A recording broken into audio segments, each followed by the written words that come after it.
buat teman-teman panitia yang sudah menyempatkan, dan tentunya Rumah Sakit Umum Kaliwates selalu berkomitmen begitu untuk bisa terus memberikan edukasi kesehatan secara online dan rutin kepada Bapak Ibu semua masyarakat umum, tidak hanya pasien atau bahkan mungkin sekitar-sekitar ataupun keluarga kita.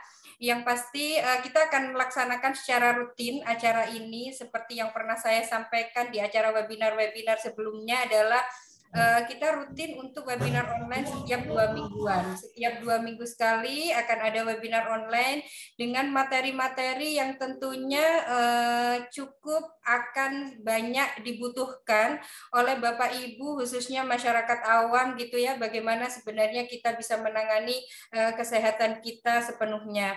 Nah, untuk materi hari ini kan memang yang diambil adalah bagaimana nyeri dada itu, begitu itu sangat relevan dengan banyaknya angka kematian yang diakibatkan oleh penyakit jantung, khususnya kami yang di rumah sakit, begitu ya, di mana pasien-pasien itu banyak datang dengan nyeri dada, kemudian ya tiba-tiba sesak di malam hari. Nah, mungkin Bapak Ibu jika ada keluhan ataupun ada banyak yang ingin ditanyakan, hari ini bisa langsung untuk menyimak penjelasan dari beliau, Dr. Suryono, spesialis jantung Rumah Sakit Umum Kaliwates.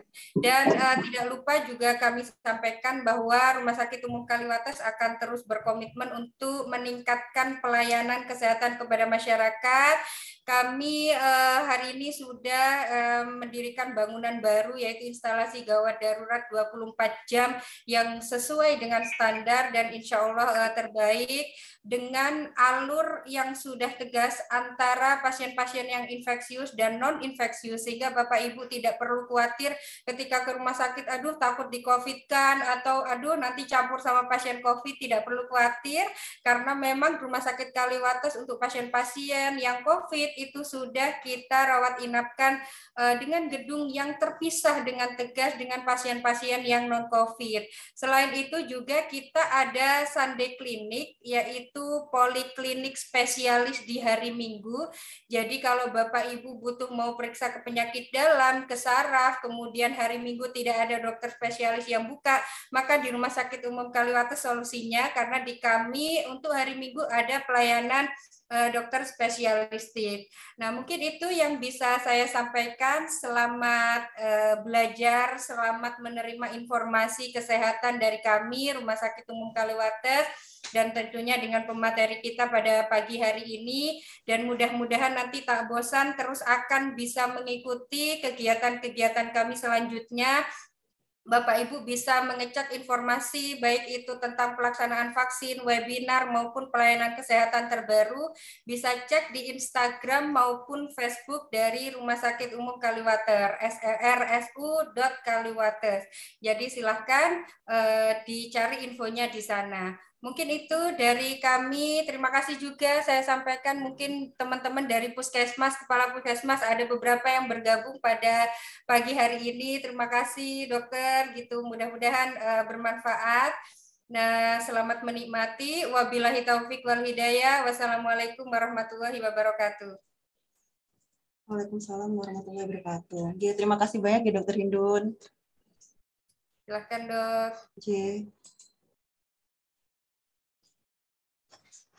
Selanjutnya adalah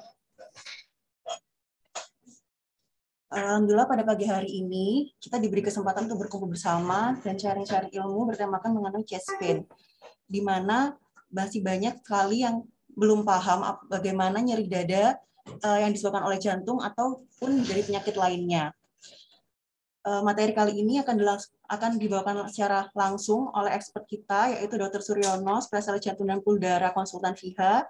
Mari kita sapa beliau terlebih dahulu. Assalamualaikum warahmatullahi wabarakatuh, dokter. Waalaikumsalam warahmatullahi wabarakatuh. Selamat pagi, salam sehat semua. Bagaimana dokter kabarnya? Alhamdulillah baik. Semoga selalu dalam keadaan sehat selalu ya dokter. Sudah ngopi ya Dokter Suryono ya dok? Pagi ini belum, masih nunggu kiriman RSUK. Oh, baik. Terima kasih dok.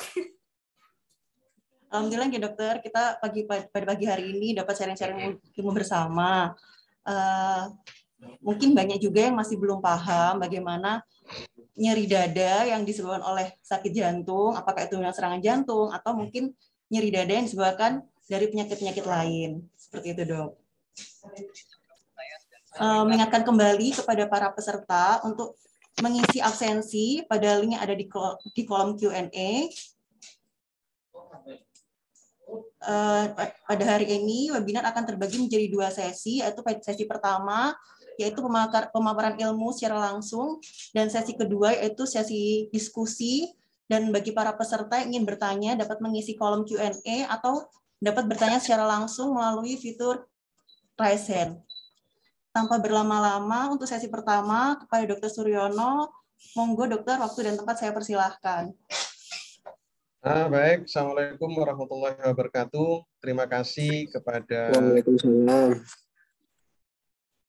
Terima kasih kepada Rektor Dr. Gigi Hindun. Terima kasih kepada moderator Dr. Rizky ya. Dan terima kasih juga kepada seluruh peserta. Ini kebetulan yang join ini ada 141. Alhamdulillah cukup banyak. Jadi pada pagi hari ini saya tidak menerangkan secara keilmuan, tetapi ya kita sharing pendapat, pengalaman sehari-hari, ya, pengalaman sehari-hari tentang apa itu nyeri dada. Kadang-kadang nyeri dada ini tidak bisa diabaikan, tapi juga jangan terlalu dipikirkan, malah menjadi kurang baik. Baik, izin saya share screen dulu. Share screen dulu ini ya.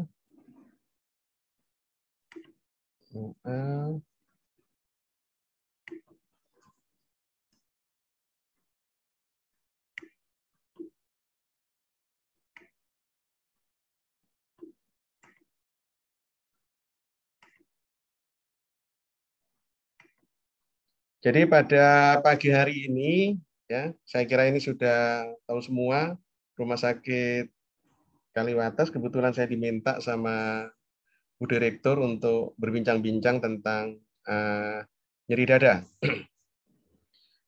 Yang menjadi fokus sekarang adalah apakah nyeri dada selalu serangan jantung? Nah, ini yang ingin kita diskusikan, kita berbagi pengalaman ya bersama-sama tentang nyeri dada. Tentunya tidak semua nyeri dada itu serangan jantung. Lalu bagaimana membedakannya? Apa itu nyeri dada?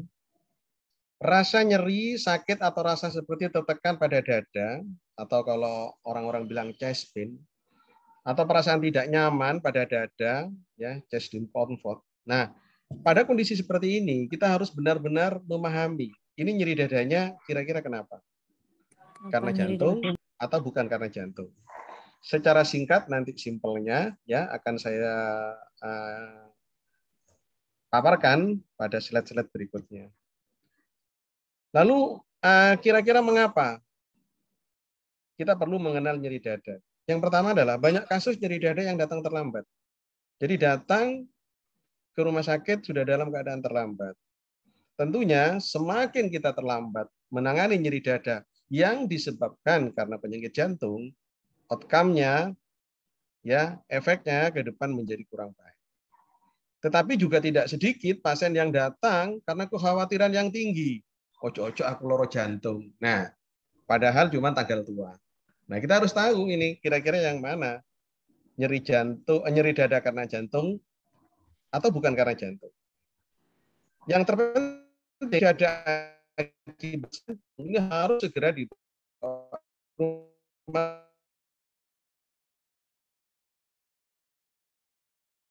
kematian, angka kesakitan itu cukup tinggi kalau nyeri dadanya karena jantung.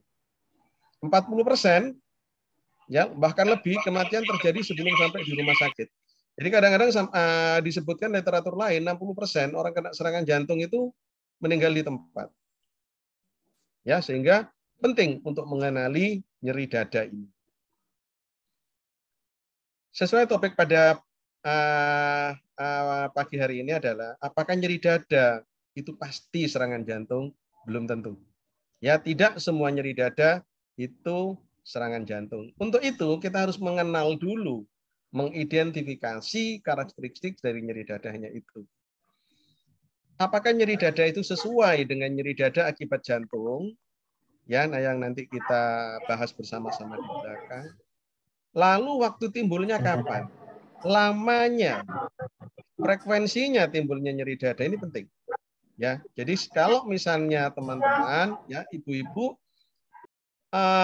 mendapatkan keluarga atau siapa mengeluh nyeri dada, yang penting karakteristik dari nyeri dadanya itu harus kita pahami.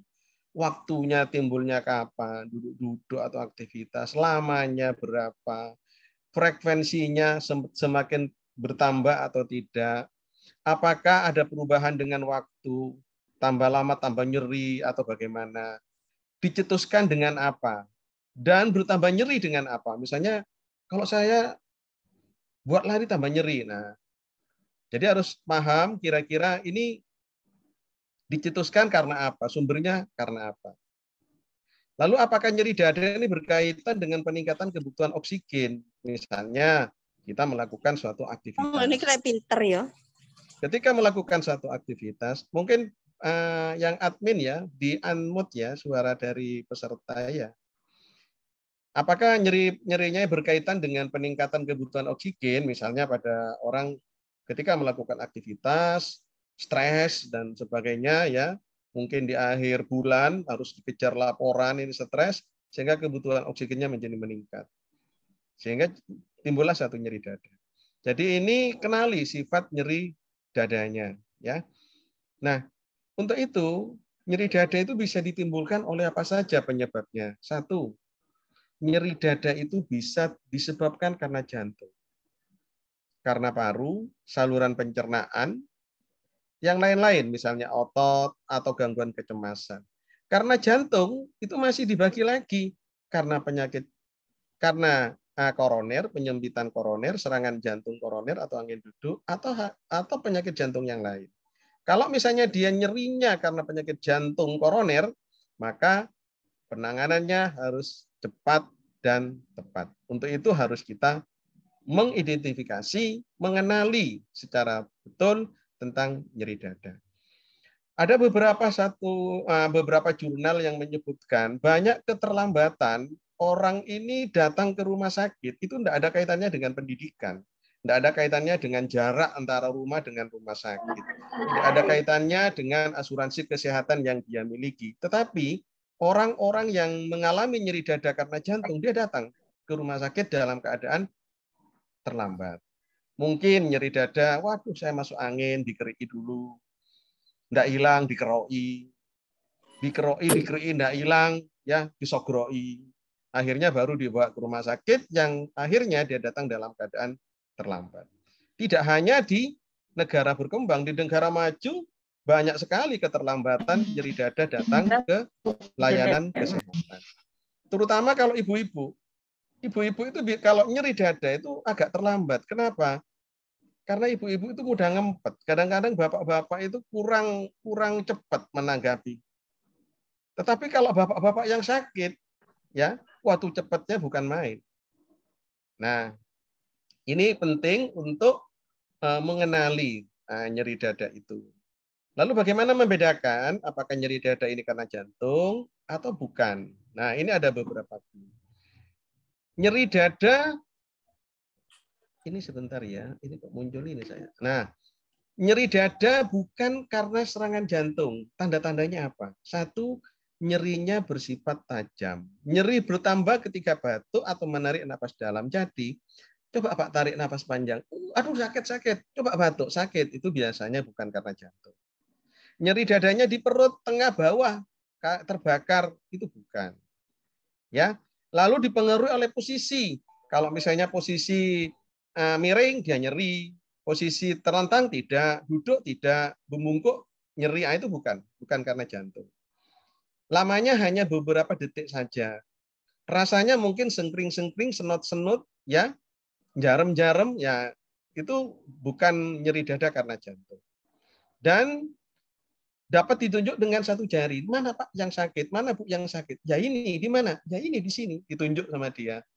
Itu biasanya bukan. Ya, bukan karena jantung.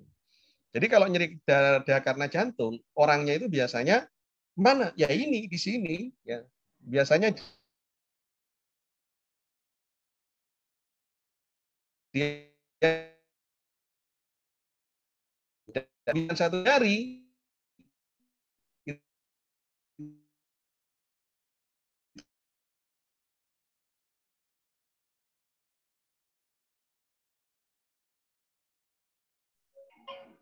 Slide saya kok tidak bergerak ya?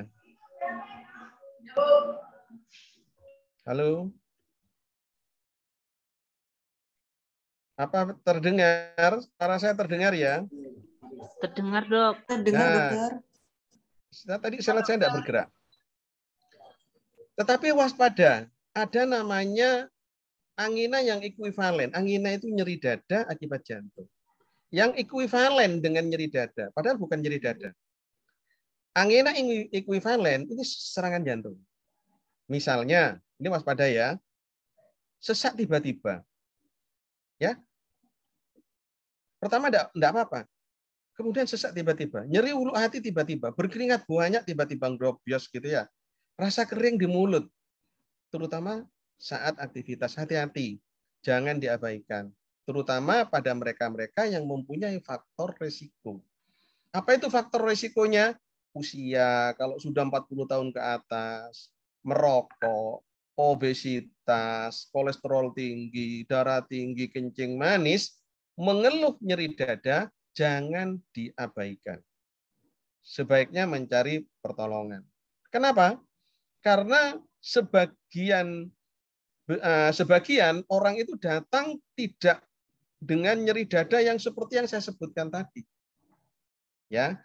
Jadi nanti ketika ada orang dengan nyeri dada seperti yang di atas itu, kemungkinan ini bukan karena serangan jantung. Tetapi yang perlu diwaspadai, ada namanya angina ekuivalen. Kalau ketemu ini hati-hati, terutama pada mereka yang usia sudah 40 tahun ke atas, merokok, darah tinggi, kencing manis, ya, gemuk, obesitas, dan sebagainya. Nah, nyeri dada akibat serangan jantung, ya, serangan jantung yang sekarang kita sebut dengan SKA, sindroma koroner akut, itu yang kita kenal dengan angina ya, atau nyeri dada akibat dari kekurangan oksigen pada jantung sebagai tanda adanya penyumbatan mendadak pada pembuluh darah koronernya. Nah, nyeri dadanya seperti apa? Seperti ini, nyeri dadanya itu seperti tertimpa benda berat, ya, rasa terbakar. Di mana letaknya? Ini ya, lamanya lebih dari 20 menit, ini letaknya. Jadi nyeri dadanya, ya, rasanya itu di belakang tulang rusuk, tulang dada. Rasanya yang dirasakan. Bisa menjalar ke lengan atas sebelah kiri, ya, bisa menjalar ke rahang, tembus ke punggung, disertai keringat dingin, mual, dan muntah. Jadi kalau mendapatkan pasien nyeri dada, ya, di tengah, menjalar ke leher, rahang, menjalar ke lengan, tembus ke punggung, disertai keringat dingin, mual, dan muntah, hati-hati, kemungkinan itu suatu angina. Angina yang disebabkan karena serangan jantung. Jadi angina atau gejala khas dari nyeri dada akibat serangan jantung, dada terasa sesak dan berat seperti diremas. Ya, sifatnya tumpul, tidak terlokalisir, menjalarnya seperti yang saya sebutkan tadi. Yang penting juga adalah keringat dingin, mual, muntah, berdebar. Sayangnya gejala-gejala yang saya sebutkan tadi itu hanya 54% yang mengeluhkan khas gejala di atas. Sisanya itu tidak khas.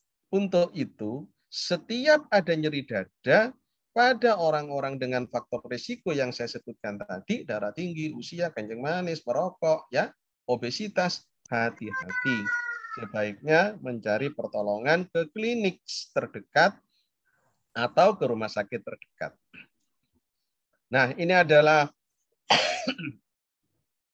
sifat dari nyeri dadanya tadi ya sudah saya sebutkan. Nah, ini adalah suatu ilustrasi, ini gambar lama. Kalau nyeri dadanya karena jantung tetapi bukan serangan. Jadi ada penyempitan pada pembuluh darah koroner, tapi tidak menyempit 100%. Tidak pecah. Penyumbatannya itu ada penyempitan. Biasanya nyerinya itu akan dipicu oleh 4E. Yang pertama adalah emosi, habis marah-marah gitu, nyeri dada. Itu hati-hati, itu mungkin nyeri dada karena jantung. Yang kedua adalah habis makan, eating. Habis makan dia nyeri dadanya. Nah, mendadak ya. Terus yang ketiga adalah aktivitas, exercise. Jadi ya dia aktivitas nyeri, ketika duduk enggak. Dan yang keempat adalah dia terekspos dengan udara dingin, expose to the cold. Jadi ini menggambarkan ya, jadi bapak ini kalau habis makan ya keluar dari restoran, habis makan membawa benda berat aktivitas, ada salju, habis emosi karena ditarik mahal, akhirnya nyeri dada. Nah ini angina. Hati-hati ya. Nah, rasanya kurang pas kalau kita hanya membicarakan tentang nyeri dada tanpa kita membahas sedikit mengenai penyakit jantung koroner atau PJK. Kenapa? Terutama yang teman-teman yang di layanan kesehatan harus paham tentang PJK. Karena ibu-ibu di pasar itu sudah pinter-pinter. Pasien saya itu datang, dok, tetangga saya itu meninggal mendadak. Katanya penyakit jantung kuliner, dok. Apa betul penyakit jantung kuliner berbahaya, dok? Makanya saya jawab, betul, Bu. Itu sangat berbahaya buat kantong, saya gitu kan. Nah, jadi teman-teman yang di layanan kesehatan ya juga harus paham penyakit jantung koroner. Kenapa kita harus tahu? Karena angka kematiannya itu tinggi. Orang kena penyakit jantung koroner, apalagi kelompoknya yang serangan, atau kalau orang dulu bilang angin duduk, wah itu mortalitasnya, angka kematiannya tinggi, sehingga kita harus mengenali. Lalu bagaimana sih perjalanannya ke orang itu bisa terkena penyakit jantung koroner? Ini adalah suatu pembuluh darah yang memberikan pasokan oksigen dan makanan kepada jantung kita. Namanya pembuluh darah koroner, ini yang kiri, ini yang kanan. Normalnya pembuluh darah ini tidak ada penyempitan, alirannya lancar. Tetapi apa yang terjadi dengan meningkatnya usia? Pola makan yang kurang baik, tadinya dia bagus-bagus saja, ya, kita pada waktu masih dilahirkan itu pembuluh darah koroner kita itu baik, dalam perjalanannya terjadilah satu tumpukan lemak ya di bawah pembuluh darah, akibatnya pembuluh darahnya mengalami penyempitan. Jadi gambar ini lebih jelas lagi, ini adalah pembuluh darah, ibaratnya selangnya masih normal, ini sudah ada tumpukan plak, ya, tumpukan lemak di sini, tetapi lubangnya masih besar, di sini lubangnya semakin kecil, di sini semakin kecil karena banyaknya tumpukan material lemak yang ada di sini. Bahayanya, walaupun ini kecil, tetapi kalau ini robek di sini, akan terjadi suatu mengundang faktor-faktor pembekuan darah sehingga menyumbat lumen pembuluh darah di sini, lubang pembuluh darah di sini, sehingga alirannya berhenti mendadak, terjadilah suatu serangan angin duduk. Bagaimana prosesnya? Seperti ini mohon maaf, saya terpaksa hyperlink, saya edit kok enggak bisa. Oh, kok enggak bagus ya. Nah, jadi pertama ini adalah suatu tumpukan dari lemak, terutama LDL, lalu di sini dimakan oleh sama monosit, sehingga terjadilah suatu tumpukan lemak di bawah ini, di subintimal, di bawah dinding pembuluh darah ini. Akibatnya dinding pembuluh darah ini nanti menjadi menyempit. Yang tadinya aliran darahnya lancar, sekarang menjadi tidak lancar. Seperti ya di dalam video ini video lama ya. Jadi di sini ada suatu penyempitan. Kalau penyempitan ini tambah besar, maka akan timbul suatu keluhan. Di mana ini mengeluarkannya?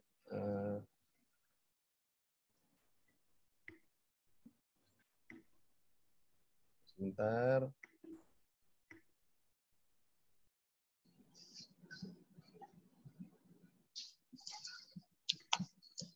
Ah, ini sebentar.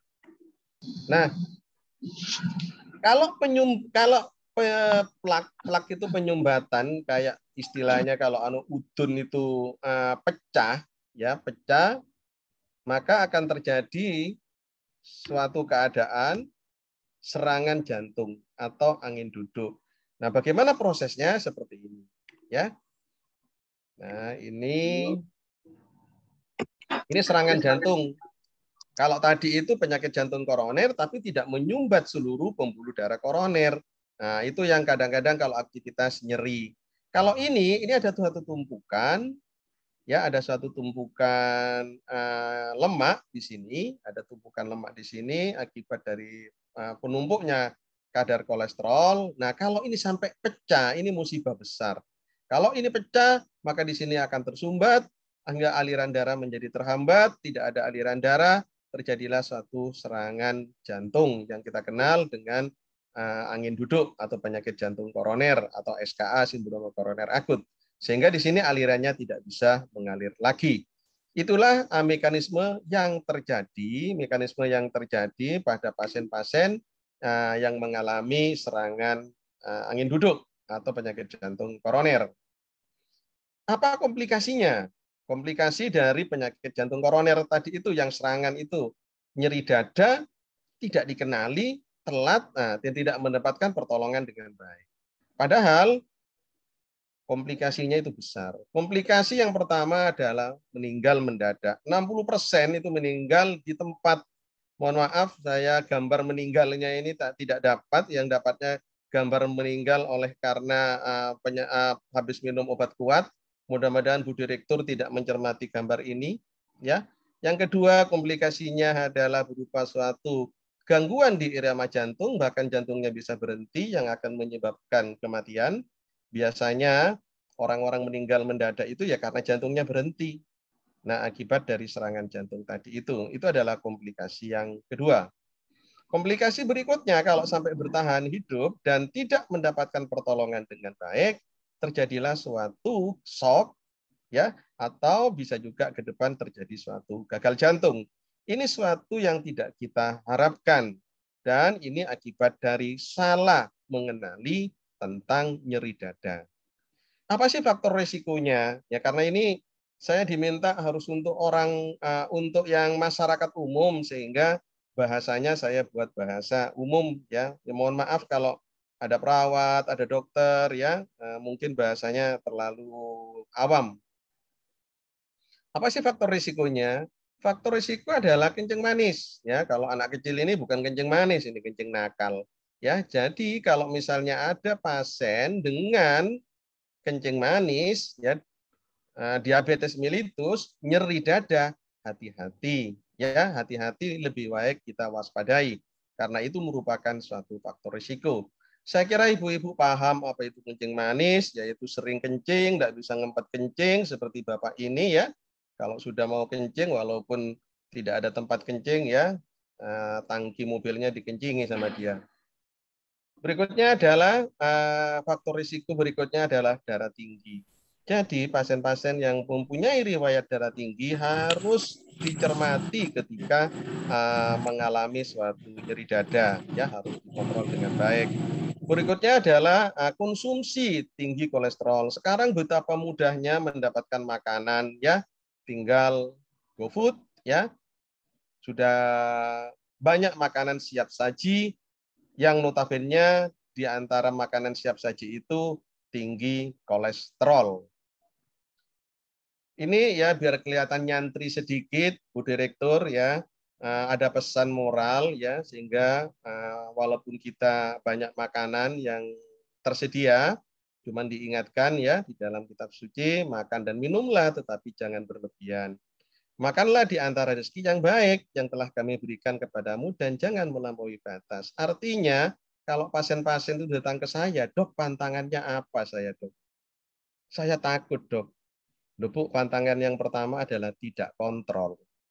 Tidak kontrol itu pantangan pertama. Lo sampai tidak kontrol 6 bulan, kok tanya pantangan. Jadi anunya adalah nikmati apa yang telah ada, cuman dibatasi, jangan banyak-banyak, dan diimbangi dengan olahraga, minum obat, dan sebagainya. Jadi saya memberikan satu advice pada pasien-pasien saya untuk makanan tidak terlalu ketat, ya tidak terlalu ketat, karena jantung juga butuh makanan yang harus disupli. Faktor risiko berikutnya adalah kegemukan, obesitas. Kalau dulu orang gemuk itu melambangkan suatu kemakmuran. Jadi kalau gemuk itu wong sugih, ya. Tapi sekarang ternyata tidak. Orang gemuk itu adalah morbiditas dan mortalitas, ya. Makanya kita semua sering mengukur, ya, berapa sih lingkar perut kita itu. Tentunya laki-laki dengan perempuan berbeda. Ada ukurannya, ya, supaya tidak termasuk di dalam kategori kita mengalami obesitas. Faktor risiko berikutnya adalah merokok, ya, merokok. Kalau dulu yang merokok hanya pria, sekarang wanita itu sudah banyak yang merokok. Tahun 2010 waktu saya ke Beijing dulu ada kongres jantung di sana, ternyata ada pergeseran angka kejadian penyakit jantung koroner terutama di Asia. Ditelusuri lagi ternyata meningkatnya penyakit jantung koroner itu paling banyak pada wanita dibandingkan pada pria di tahun 2010. Setelah ditelusuri lagi, penyebabnya adalah merokok. Ya, mungkin di Jember tidak ada ibu-ibu yang merokok, tetapi di kota-kota besar sering kita temui wanita itu merokok. Kurang aktivitas, katanya saya mau jalan-jalan ke pantai, tetapi setelah sampai di pantai dia hanya tiduran saja. Ya, keturunan. Jadi kalau bapak, ibunya, nenek, kakeknya ada riwayat penyakit jantung koroner, hati-hati, ya, hati-hati. Ada potensi anaknya, cucunya juga akan mengalami suatu penyakit jantung koroner, ya. Nah, lalu bagaimana hubungan ketiganya itu? Hubungan antara darah tinggi, merokok, ini kebetulan kencing manis tidak ada. Artinya begini. Mana ini? Ini. Kalau kita sudah mempunyai darah tinggi, maka jangan merokok. Kalau darah tinggi merokok, risiko kena penyakit jantung koroner ini naik menjadi 4,5 kalinya. Kalau darah tinggi, kolesterolnya tinggi, nah ini menjadi naik semuanya. Jadi kalau darah tinggi, ya kolesterolnya juga tinggi, makan ya tidak bisa diatur, merokok juga, maka kemungkinan terkena jantung koronernya lebih besar lagi, 16 kali. Jadi kalau sudah punya darah tinggi, ya jangan merokok, kendalikan kolesterol, hidup dengan tenang, ya. Bagaimana pencegahan dan pengobatan dari penyakit jantung koroner itu? Yang salah satu tandanya adalah nyeri dada, angina. Ya tidak usah khawatir, ya. Semua penyakit itu ada obatnya asal kita mau berobat, ya. Karena sudah disebutkan di sini, ya, nanti kalau sakit Allah yang akan menyembuhkan. Jadi bukan saya dokternya yang menyembuhkan, tetapi Allah yang menyembuhkan. Jadi adalah kontrol tekanan darahnya untuk mencegah, kontrol gula darahnya, turunkan kolesterol, berhenti merokok, turunkan berat badan, hidup tenang, gak usah uring-uringan, walaupun minyak goreng lagi kurang. Ya, untuk itu banyak berzikir, karena orang berzikir mengingat Allah itu hatinya menjadi tentram.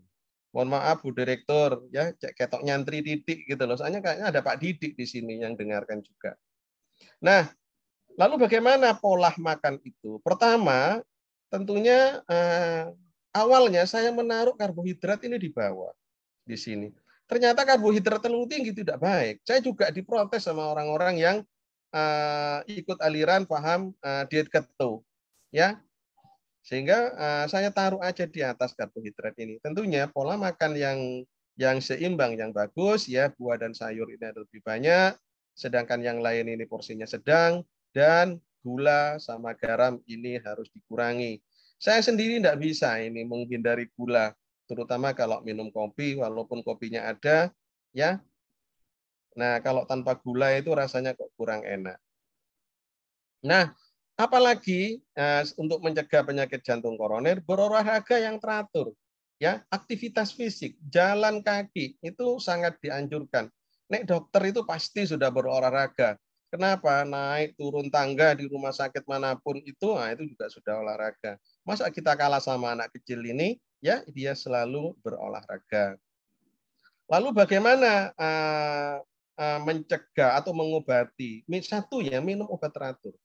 Kadang-kadang pasien-pasien yang sudah menderita penyakit jantung koroner, begitu dia sudah enak, dia tidak mau minum obat. Tidak mau minum obat. Nah, itu yang keliru. Ya, akhirnya nanti akan terjadi suatu serangan. Bagaimana kalau sudah terjadi serangan atau bagaimana kalau sudah terdiagnosa ada penyempitan? Nah, ini yang ingin saya kenalkan karena di Jember ini sudah bisa melayani, yaitu pemasangan ring. Pemasangan ring. Bu, pemasangan ring itu ada orang perkebunan, saya tawari, Bu, ini serangan jantung, harus ditolong, kita pasang ring ya. Apa jawabannya? Udah jangan Pak Dokter, masa mau direng? Dipikir reng itu rengnya genteng, bukan ya. Jadi prosesnya seperti ini ya, sekedar gambaran aja. Mudah-mudahan nanti RSUK bisa beli alatnya sehingga nanti pasien-pasien RSUK tidak perlu diusung-usung ke rumah sakit lain. Jadi kalau misalnya ada serangan, ini lihat di sini ya, sempit. Nah ini ditiup dulu di sini. Ya ini bukan dibedel-bedel, tidak cuma selang kecil masuk seperti ini.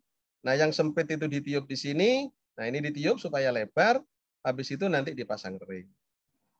Ring atau cincin katanya orang-orang itu kecil sekali yang anunya seperti rambut. Ini ya setelah dipasang tadi itu.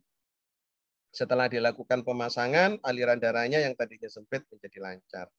Nah, problemnya adalah banyak sekali pasien-pasien yang waktu serangan kita motivasi untuk pengobatan yang terbaik saat ini, yaitu dengan pemasangan ring. Banyak yang menolak.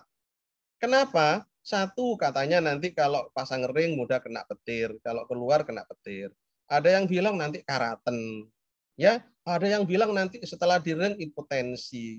Nanti impoten kamu kalau setelah di ring. Itu semua adalah suatu isu-isu yang tidak benar. Nah, ya nanti ini yang para audien di sini diharapkan nanti meluruskan bahwasanya pemasangan ring adalah usaha untuk melebarkan kembali pembuluh darah koroner yang tersumbat ya. Karena di dunia ini ya banyak sekali hal-hal yang menipu seperti video pendek yang saya putar di belakang ini ya nanti ya. Nah, ini adalah video lama ya yang sebagai gambaran kalau memang di dunia ini banyak yang menipu. Jadi percayalah hanya pada keterangan yang diterangkan sama petugas kesehatan. Nah, akhirnya dia kecilik ya. Nah, ya demikian yang bisa saya sampaikan. Mari kita lanjutkan dengan diskusi, sharing pendapat ya. Saya stop dulu share-nya. Monggo. Terima kasih banyak ya dokter atas pemaparan ilmunya. Ini cukup banyak sekali dokter pertanyaan yang datang dari Dibaca para aja peserta. Ya. Dokter. Mengingatkan kembali bagi para peserta untuk bisa mengisi absensi pada link absensi yang terdapat di kolom Q&A. Kita masuk ke pembahasan ya dokter. Ya, diskusi ya. Iya dokter. Ya, sharing pendapat. Ini dokter ada pertanyaan dari Ibu Sriatun IKBI Kota Blatar, itu menanyakan langkah apa dalam pertolongan pertama pada nyeri dada pada pasien yang jauh dari tempat layanan rumah sakit. Karena kami beberapa kali mendapatkan pasien serangan jantung sedangkan di klinik kebun tidak ada obat emergensi. Monggo dokter. Baik, nanti saya usul ke direktur ya, tidak tahu bagaimana mekanismenya agar perawat teman-teman di kebun itu diikutkan ACLS. Sekarang ACLS ini ada yang untuk perawat. Nah, diikutkan gimana, mungkin lewat mana ya, saya tidak tahu mekanismenya, perawat diikutkan ACLS. Sehingga nanti tahu apa yang harus kita lakukan.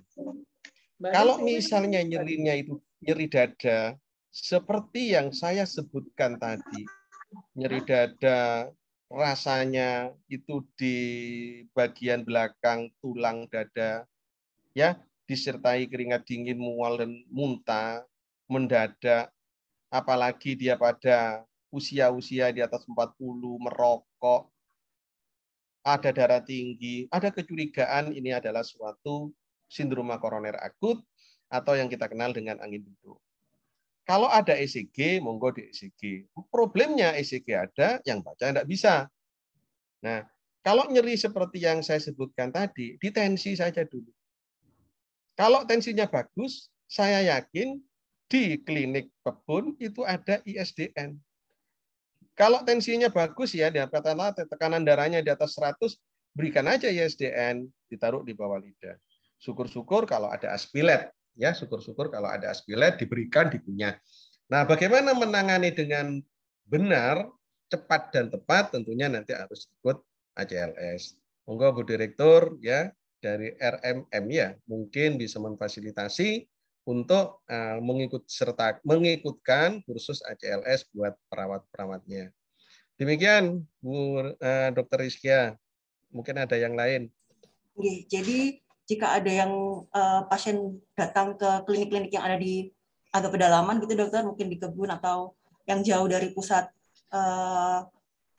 perawatan rumah sakit tingkat tinggi itu, jadi tetap bisa kita tensi terlebih dahulu ya dokter. Lalu jika ya tetap kita beri pertolongan, tetapi jangan lupa untuk segera merujuk ya, untuk segera merujuk. Ya, untuk segera merujuk, segera dihubungi rumah sakit rujukannya, ya rumah sakit rujukannya dihubungi sehingga nanti disiapkan. Kalau aspilet punya, ya segera langsung diberi aspilet. Ya, dosisnya berapa? Itu nanti ketika ACLS ya. Kalau lupa 2 tablet, 2-4 tablet itu cukup untuk aspilet, suruh punya. Lalu taruh ISDN ya 5 mg, saya yakin ada di puskesmas maupun di klinik. ISDN 5 mg digerus, taruh di bawah lidah. Tapi dengan catatan tensinya harus bagus. Tensinya di atas 100. Nah, kalau tensinya 80 ya jangan dikasih ISDN, kasihan. Nanti tensinya tambah gede. Seperti itu ya. Ya, terima kasih dokter. Untuk pertanyaan kedua dokter, ini datang dari agak jauh dokter. Ini dari Jonathan Diando dari Kabupaten Minahasa. Jadi pertanyaannya, mengingat saya mengalami penyakit hipokalemi setelah proses pemeriksaan laboratorium sehingga nyeri otot, mati rasa di sekujur otot, serta irama jantung begitu cepat, maupun seringkali nyeri dada di sebelah kiri. Bagaimana cara mengantisipasi dengan penanganan dini sebelum dibawa fasilitas kesehatan untuk mendapatkan pelayanan, dan apa harus melakukan rutinitas check up secara berkelanjutan? Seperti itu dokter. Terima kasih. Kalau misalnya kalau misalnya Anda sudah tahu ada suatu hipokalemi, apalagi hipokalemi yang berat, memang ada beberapa kelainan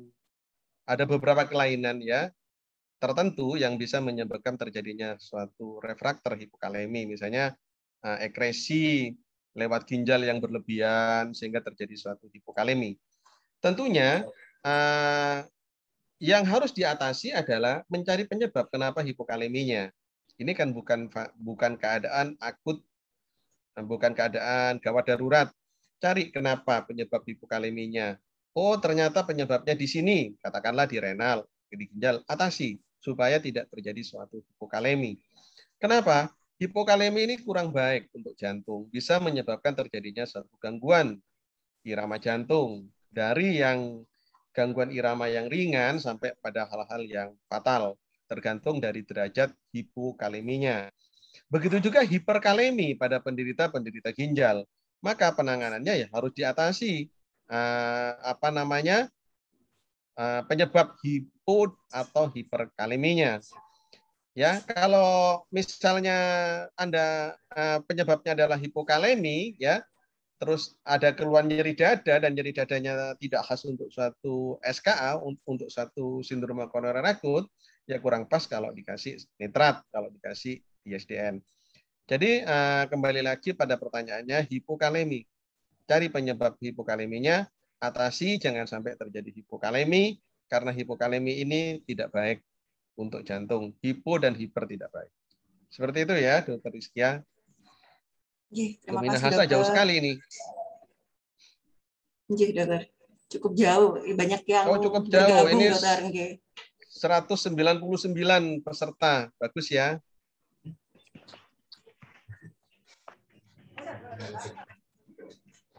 Ya, kita beralih ke pertanyaan selanjutnya ya, dokter. Monggo. Ini dari Nyonya Didi Setiawan. Assalamualaikum. Mohon bertanya, dokter, bagaimana cara membersihkan penumpukan lemak yang mengakibatkan penyempitan pembuluh darah di jantung? Dan apakah pemasangan ring jalan satu-satunya untuk penanganan penyempitannya? SMP tuh. Baik, yang pertama kalau sudah diketahui ada penyempitan pada pembuluh darah di jantung, ya, yang perlu dilakukan yang pertama kali stop sampai di situ saja.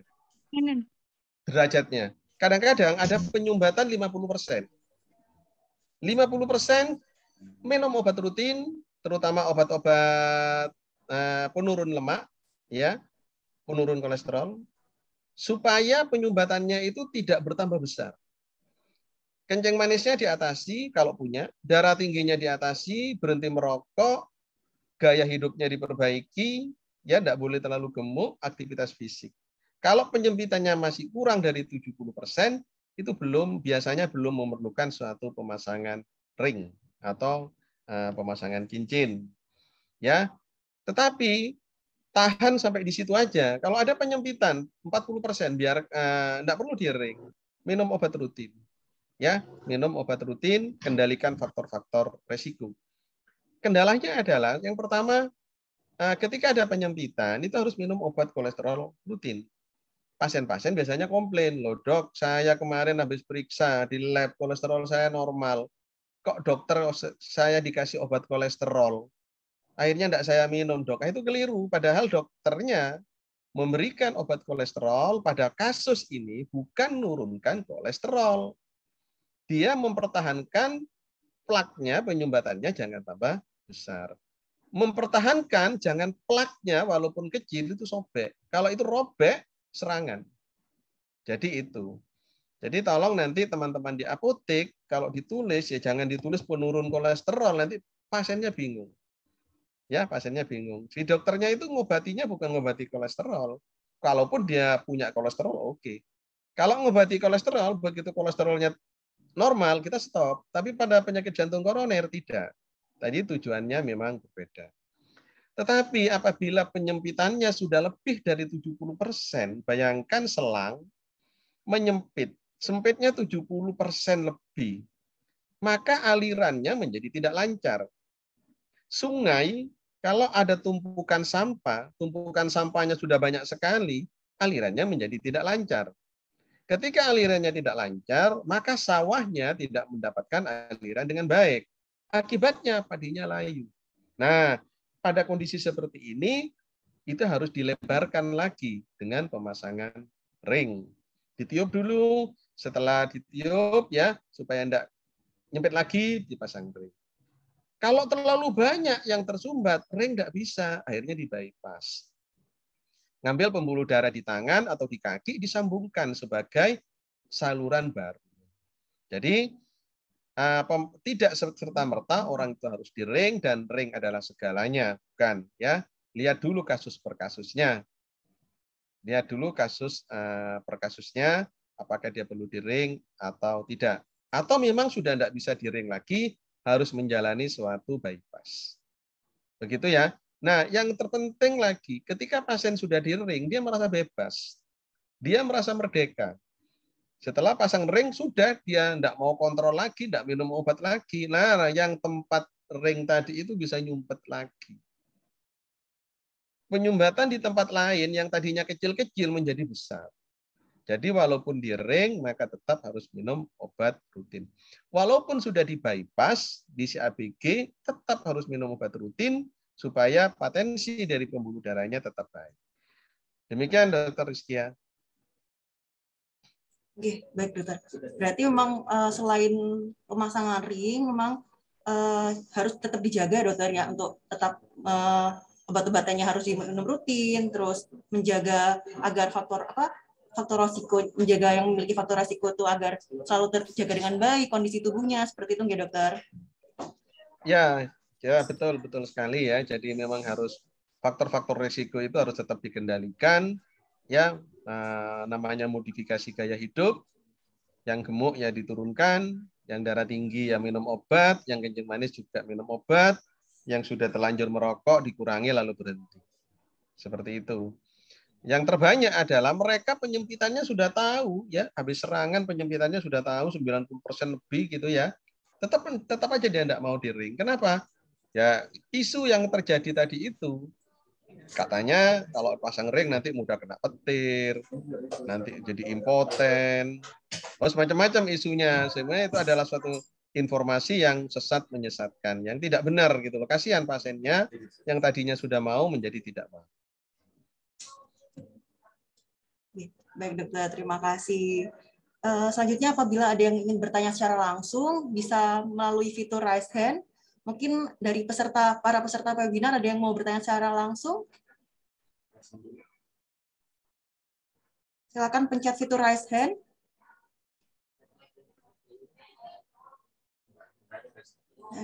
Monggo mungkin ada pengalaman tentang nyeri dada. Sambil menunggu ya, jadi kalau misalnya ada pasien nyeri dada, kenali nyeri dadanya seperti yang saya sebutkan tadi. Tetapi hati-hati pada orang dengan faktor resiko. Usia, kencing manis, darah tinggi, obes, nyeri dada, walaupun tidak khas seperti yang saya sebutkan tadi, hati-hati. Tetap harus dievaluasi. Ya, karena ada orang yang tidak mengeluh apa-apa, cuman lemes gitu. Biasanya orang-orang tua, nenek-nenek kita, kalau dia sakit, itu parameternya bukan keluhan, tetapi aktivitas.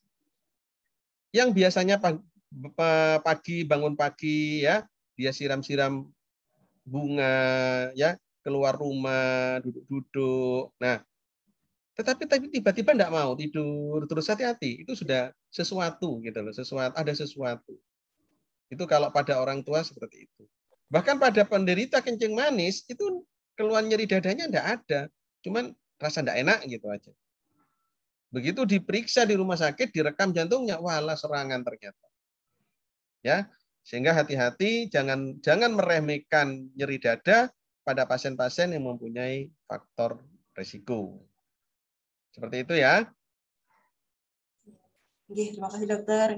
Kita ke pertanyaan selanjutnya dari Ibu Wiwit Widiawati. Dokter, mohon penjelasannya terkait henti nafas.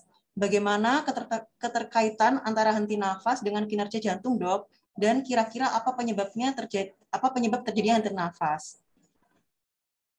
Baik. Biasanya pasien-pasien yang mengalami suatu cardiac arrest nanti akan diikuti dengan henti nafas. Ya, makanya di situ paru jantung itu merupakan satu kesatuan. Sehingga namanya RJP, resusitasi jantung paru. Ya, kita tidak bisa hanya meresusitasi parunya saja, tapi jantungnya tidak diresusitasi. Nah, kalau misalnya ya orangnya tidak bernafas, tetapi masih ada detak jantung, yakin itu suatu detak jantung, berarti ada obstruksi dia. Hanya ada usaha untuk bernafas, tetapi nafasnya enggak bisa. Mungkin ada penyumbatan. Misalnya makan pentol bakso, tahu-tahu nyumpet di situ. Nah, itu bisa aja berhenti nafasnya. Ya, tetapi yang paling sering ya henti jantung yang diikuti dengan henti nafas. Sehingga pertolongannya adalah ya resusitasi jantung paru. Jadi kalau jantungnya berhenti, aliran darah ke paru juga berhenti, ya parunya juga berhenti. Begitu juga sebaliknya. Ya, disinilah pentingnya kita melakukan suatu RJP, resusitasi jantung paru yang kita ajarkan di minimal BLS, basic life support, ya. Dan BLS ini bukan punyanya orang kesehatan, bukan. BLS itu bukan hanya miliknya tenaga kesehatan, tidak. BLS adalah milik semuanya. Jadi semua orang itu harus bisa melakukan BLS. Ya, kalau terjadi sesuatu, ya harus bisa menolong. Demikian Dr. Rizky. Ya dokter, terima kasih dokter. Ini ada yang bertanya dokter melalui fitur raise hand kepada Ibu Muri. Monggo dipersilahkan Ibu. Baik, terima kasih. Mohon maaf izin tidak bisa on cam nggih, ngapunten. Mau menanyakan Dari mana dokter, Ibu? Bu Muri dari saya mana? saya dari Semeru dokter, perumahan Semeru. Oh, Semeru, Jember. Iya dokter. Oh, Mau tetangga. menanyakan, oh Masya Allah. Mau menanyakan berkaitan dengan nyeri dada pada anak dokter. Jadi kalau misalnya anak usia 10 tahun itu, kalau mungkin tadi kan rata-rata usia dewasa ya yang dibahaskan. Kalau pada anak itu apakah bisa istilahnya dideteksi secara dini ketika nyeri dada itu mungkin dia ada potensi lemah jantung atau apa gitu ya dokter. Misalnya ketika anak ini seringnya ketika berlari, berjalan melakukan aktivitas berat itu terasa nyeri dada gitu dokter. Mungkin itu pertanyaan saya. Terima kasih dokter. Baik, terima kasih Bu Muri. Jadi begini, penyakit jantung itu banyak sekali. Satu di antaranya adalah jantung koroner. Yang kita bahas tadi, diskusi kita menyangkut penyakit jantung koroner. Ada juga namanya penyakit jantung katup. Ada juga namanya penyakit jantung bawaan. Struktur dari jantung. Nah, ini harus dikenali dulu. Pastikan si anak itu betul-betul memang tidak ada penyakit jantung katup. Pastikan anak tersebut tidak ada penyakit jantung bawaan. Ya. Nah, kalau misalnya ada penyakit jantung katup, memang sering dengan aktivitas dia nyeri dan lemes. Tapi bukan yang diistilahkan jantung lemah itu memang istilah yang banyak saya dengar di masyarakat sebenarnya sih kurang tepat ya.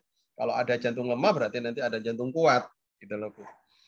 Jadi pastikan apakah dia ada kelainan penyakit jantung katup. Itu sering juga pada anak karena penyakit demam rema yang akan menyisakan kelainan sakit jantung itu banyak pada anak-anak. Banyak sekali pada anak-anak kita ternyata anak itu ada kelainan di katup. Survei membuktikan bahwasanya penyakit jantung katup pada anak, penyakit jantung katup ya, tidak harus pada anak, itu paling tinggi di Jawa Timur. Di Indonesia itu paling tinggi di Jawa Timur. Konon kabarnya di Jawa Timur itu paling tinggi Jember, demam remai. Sehingga apakah anak ini hanya kurang aktivitas, kurang gerak dan sebagainya, mengakibatkan setiap aktivitas dia mengeluh tidak enak, apakah betul ada kelainan di jantungnya? Nah, itu harus diperiksa. Kalau misalnya tidak diperiksa, tidak ada kelainan katup jantung, tidak ada kelainan penyakit jantung bawaan, ya sudah. Kasih makanan bergizi, sudah aktivitas seperti biasa. Jadi penyakit jantung itu tidak harus penyakit jantung koroner. Gitu ya, Ibu ya. Baik dokter, matur nuwun sangat penjelasannya. Sama-sama. Terima kasih. Mengingatkan kembali kepada para peserta untuk dapat mengisi absensi pada link absensi yang ada di kolom Q&A. Nanti pada akhir acara ada door prize menarik yang akan diundi bagi para peserta yang beruntung. Kita ke pertanyaan selanjutnya, ya, dokter. Monggo, sebelum Jumatan. J, dokter. Ini dari Prastio Pambudi. Assalamualaikum dokter, izin tanya, apakah ada batas usia maksimal pemasangan ring pada pembuluh darah? Baik, tidak ada batas maksimal. Kadang-kadang ada pasien ya yang usia 80 tahun, lalu ada penyempitan pada pembuluh darahnya, dan sangat mengganggu. Mandi aja nyeri dada. Habis makan nyeri dada. Ya sudah dipasang. Tidak ada batasan usia, karena ini memang penyakitnya orang tua. Gitu. Tidak ada batasan. Nah, tidak ada batasan usia. 120 tahun dok, ada penyempitan dan mengganggu sekali. Boleh direng, boleh. Tidak masalah. Tidak ada batasan usia. Dan anehnya yang sekarang adalah, yang menarik adalah, dulu jarang sekali orang-orang kena penyakit jantung koroner itu di usia muda. Biasanya biasanya sih 50-60 tahun ke atas. Sekarang tidak. Bahkan di bawah 30 tahun itu ada yang sudah jantung koroner serangan dan dipasang ring. Ya, 28 tahun itu saya pernah masang. Di Jakarta itu pernah ada anak itu 18 tahun sudah dipasang ring. Ini ekstrim ya, bukan banyak, ini kasus istimewa, kasus langka gitu loh. Usia muda kok sudah dipasang ring. Pasti ada sesuatu penyakit yang mendasari. Jadi kembali pada pertanyaan, apakah ada faktor usia, maksimal usia? Tidak ada. Ya. Cuman kadang-kadang kita ya di dalam mengedukasi pasien, kita juga harus melihat kondisi. Contoh misalnya, jadi saya tegaskan ya, tidak ada usia, batasan usia, tidak ada. Tidak ada. Jadi ada juga pasien ya, pernah ke saya itu usianya sudah 95 tahun, dibawa dengan di kursi roda, ya, dari kursi roda ditidurkan, dibotong, di rumah dia juga tidak melakukan aktivitas, direkam jantungnya ada penyempitan. Lah saya tidak serta-merta, wah ini harus pasang ring, tidak. Apa yang ingin kita berikan pada usia sudah 90 tahun lebih, tidak aktivitas apa-apa di rumah, apa yang ingin kita berikan. Sehingga motivasinya adalah optimal medikamentosa. Tetapi kalau dia mengeluh, ya ada 100 tahun masih aktif orangnya itu ada, dan setiap dia aktif gerak dia nyeri, ya harus dipasang, tidak ada batasan usia. Ya seperti itu. Demikian Dr. Rizky. Jadi untuk umur batas maksimal itu tidak ada ya dokter ya. Jadi tidak ada batas maksimal. Jika ada yang memang mengalami keluhan yaitu serangan nyeri dada, lalu diperiksa. Ya tetap ya kita harus bijak ketika kita memberikan advies pada pasien. Ya, usianya 120 tahun, dia tidak apa-apa, cuma duduk aja di rumah, ya. Terus ada penyakit jantung koroner, lalu kita adviskan pasang ring. Ya juga apa yang ingin kita berikan pada usia segitu. Setelah dipasang apa nanti akan memperbaiki kualitas hidupnya, kan juga tidak. Tapi bukan ini sekali lagi tidak ada batasan usia lah ya. Tidak ada batasan usia. Tapi kalau masih aktif, masih muda ya harus dipasang. Baik, terima kasih dokter. Ini ada untuk pertanyaan terakhir dari Fitur Raisen, ada dari Nyonya Andi Prasetyo, monggo Ibu. Oke, baik. Selamat pagi, Dok. Salam kenal, dengan saya Nyonya Andi Prasetyo dari Kebun Kalirejo. Kalirejo mana? Oke. Jember apa Banyuwangi? Banyuwangi, Dok. Kalirejo, Banyuwangi. Saya iya. Kalirejo saya dulu pernah di Glenmore, Terbasala, Pegondangan. Iya, Dok. Kalirejo.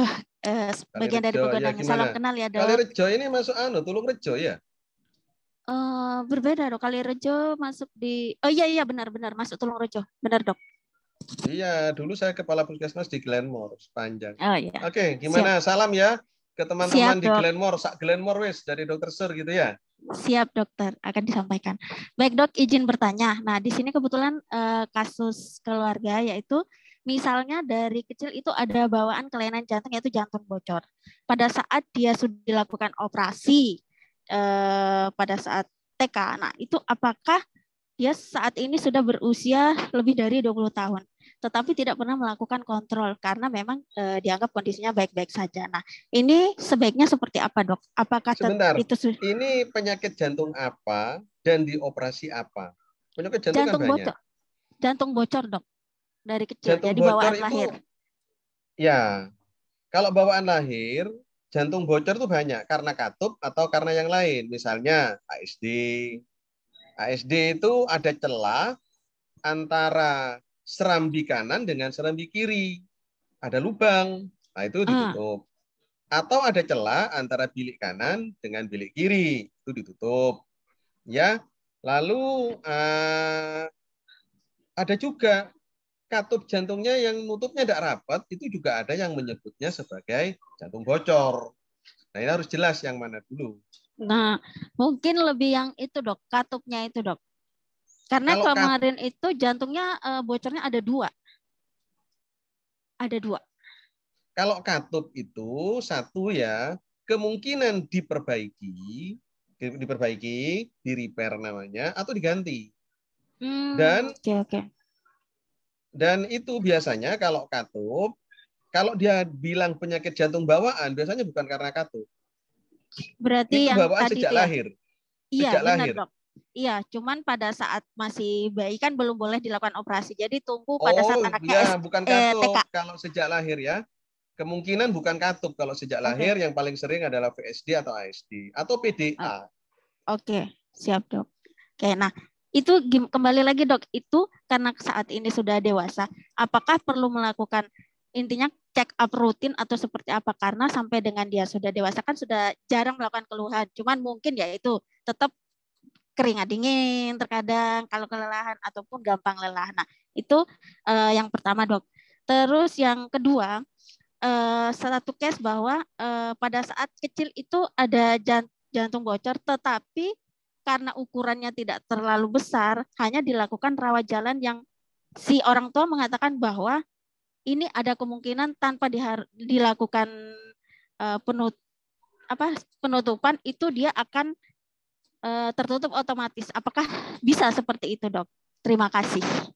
Jadi memang kita harus paham case by case, kasus per kasus, kira-kira yang mana.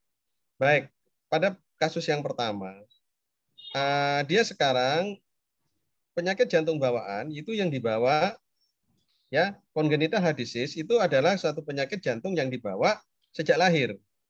Iya. Lahir keperocot, ya dia sudah ada masalah di jantungnya. Kalau ini dibiarkan, tidak diapa-apakan sampai usia dewasa, itu masuk di dalam adult congenital heart disease. Jadi penyakit jantung bawaan yang ditemukan pada usia dewasa. Nah, penyakit jantung bawaan yang ditemukan pada waktu balita atau anak usia sekolah, lalu dilakukan suatu penutupan, maka tetap harus dievaluasi. Karena ini tidak sama dengan jantungnya orang yang memang betul-betul normal. Tidak sama. Ya, tidak sama. Jadi memang harus dicek lagi.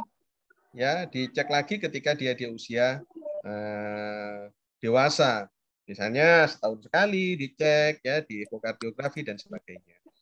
Lalu apakah ada suatu penyakit, oh ini katanya orang tuanya tidak perlu ditutup. Nah, itu harus dipertegas dulu. Katanya siapa?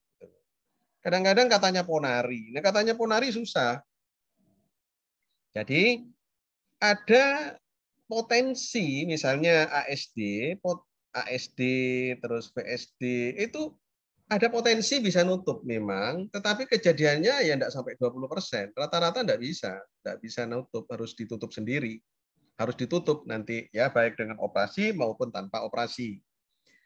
Pada bayi yang baru lahir kadang-kadang ada lubang celah itu pada ototnya. Kalau pada ototnya itu begitu dia dewasa dia nutup. Tapi itu jarang. Yang dimaksudkan sama orang-orang itu ya kecil-kecil tidak perlu ditutup.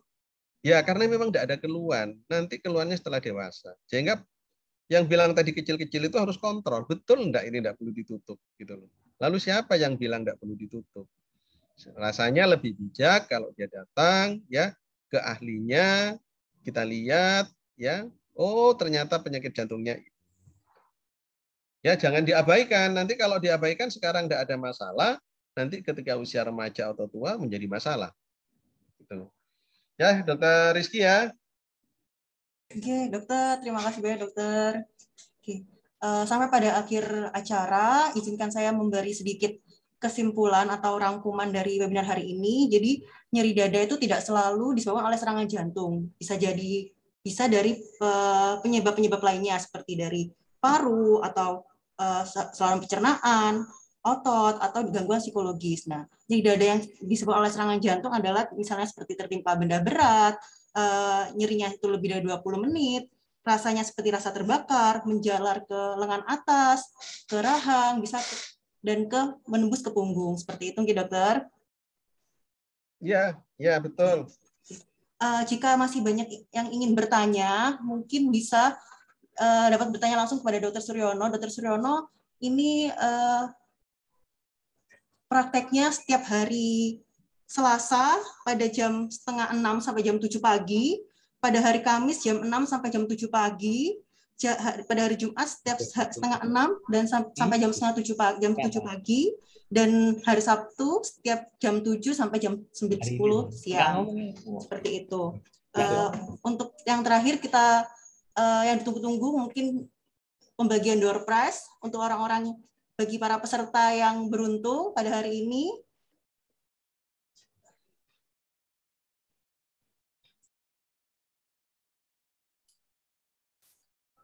Disampaikan terima kasih ya Dr. Suryono, Bapak Ibu semua, Dr. Rizkia, bisa ditutup dulu untuk pematerinya. Terima kasih Bu Direktur. Inje dokter, makasih ya dok. Nanti bisa ngopi, tapi nggak boleh ngopi, nanti berbahaya sama jantung ya dok. Oh, kopi itu bagus untuk jantung. Bagus ya dok. Bagus untuk jantung. Kita dukung produksi dari PTP. Bagus untuk jantung. Alhamdulillah dok, ini hari ini yang hadir banyak dari ibu-ibu dari PTPN 12, dari mulai Kebun Kertowono sampai dengan Pasewaran ada yang hadir dok. Dari teman-teman puskesmas juga ada beberapa kepala puskesmas ini juga hadir. Terima kasih Kaliwates, Dr. Ika, Dr. Isna, gitu. Terima kasih. Matur nuwun dok, saya Triyono, pasiennya jenengan. Same-same. Prof. Siap. Sehat Prof. Alhamdulillah sehat. Beliau ini pasien di Kaliwates. Siap. Alhamdulillah, matur nuwun Prof. Salam sehat Prof. Ye. Oke, monggo Dr. Rizkia bisa ditutup, sampaikan terima kasih ke pemateri dan lainnya. Bentar dokter, masih disiapkan untuk door prize-nya.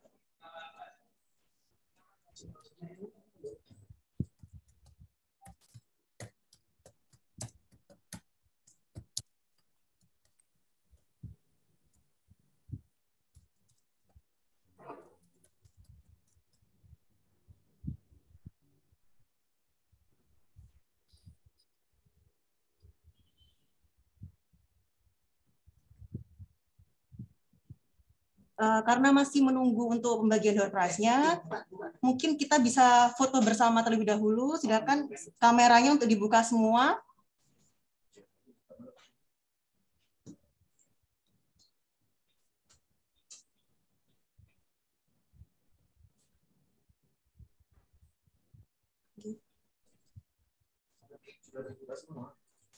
Ya, silakan untuk kameranya dibuka semua, J.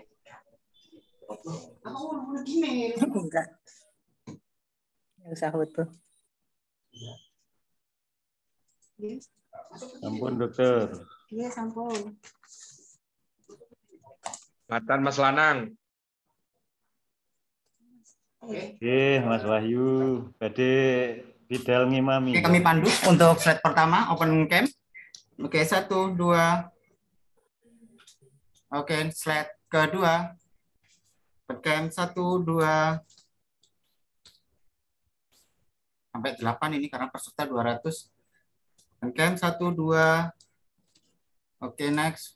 1, 2, 3. Oke, lagi 1, 2, 3. Oke, open cam 1, 2, 3.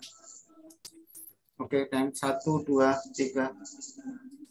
Oke, traffic 1, 2, 3.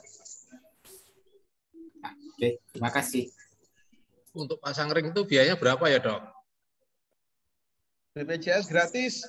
BPJS gratis. Injih, matur nuwun Pak Dokter. Injih, sami-sami. Oke, selesai sudah acara webinar pada pagi hari ini. Untuk Dr. Suryono, terima kasih banyak atas pemaparan ilmunya yang sangat bermanfaat. Mungkin bisa dapat meninggalkan webinar pada pagi hari ini. Terima kasih banyak ya dokter. Sehat selalu dokter. Matur nuwun. Matur nuwun. Matur nuwun Prof. Ada Prof. Sustriono, beliau dari UNED ya. Matur nuwun Prof. Matur nuwun juga teman sejawat yang lain, perawat, ibu-ibu, bapak-bapak semuanya. Semoga bermanfaat. Mohon maaf mungkin ada yang kurang. Rasanya ingin banyak yang ingin kita diskusikan, tetapi karena terbatas waktu, ini mau Jumatan, Salam sehat. Assalamualaikum warahmatullahi wabarakatuh. Terima kasih materinya, dokter. Ya, sama-sama Mas Salim. Izin di untuk pembagian door prize.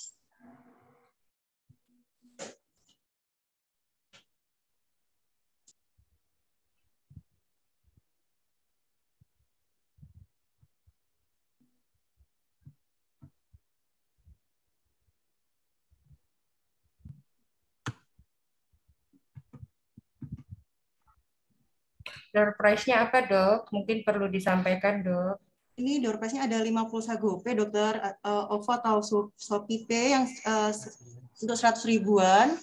Jadi bagi para peserta yang beruntung, Dokter.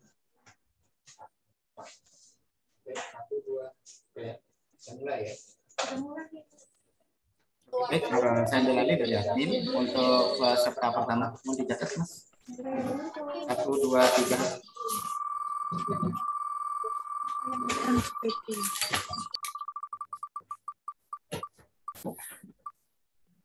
Oh, Pak, kena iki. Pertama, Selamat. Haris, Wahyudi, Pak Buniani nanti akan dihubungi oleh petugas admin. Oke, selanjut yang kedua.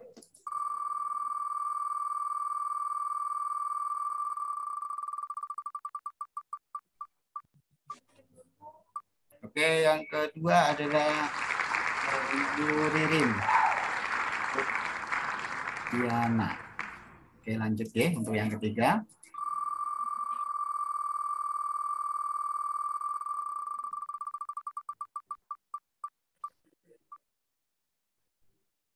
Ya, untuk Bapak Ahmad Eko Wibowo.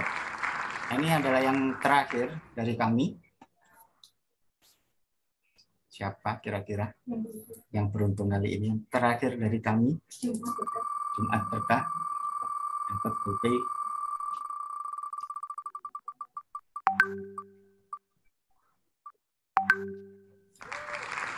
Untung Lestari. Oke, terima kasih. Nantinya akan kami konfirmasi dari admin mengenai hadiah dari kami. Monggo, Dr. Rizkia, kami serahkan kembali. Ya, terima kasih banyak untuk para peserta yang telah bergabung pada webinar pagi hari ini. Selamat bagi para peserta yang telah beruntung menerima door prize pada pagi hari ini. Semoga bermanfaat.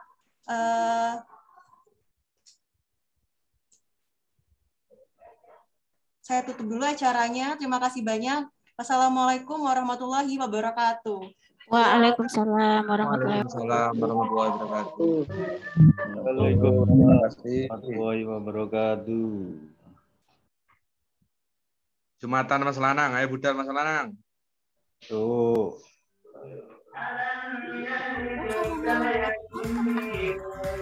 Untuk admin mohon nanti di-share materinya. Terima kasih. Admin materinya di-share aja di grup, enggak apa-apa admin. Kepercayaan mutu dengan layanan prima.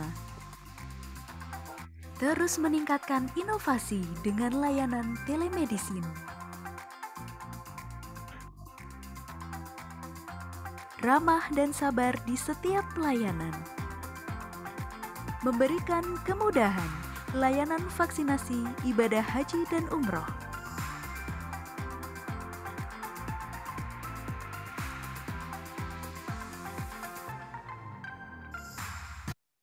Cepat dan aman hingga sampai ke tangan Anda.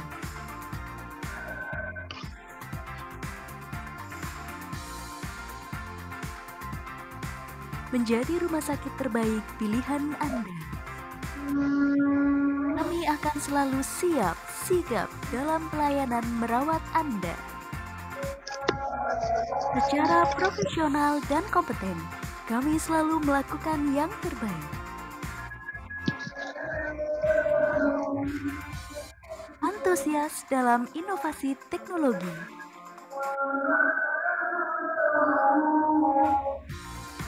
Dengan teknologi terkini, kami melayani Anda.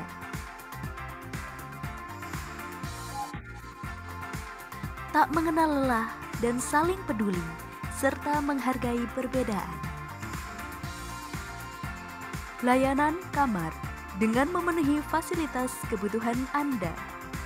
Terus maju dan mendedikasikan tenaga kami demi pelayanan yang optimal. Rumah Sakit Umum Kaliwates, sahabat kesehatan Anda.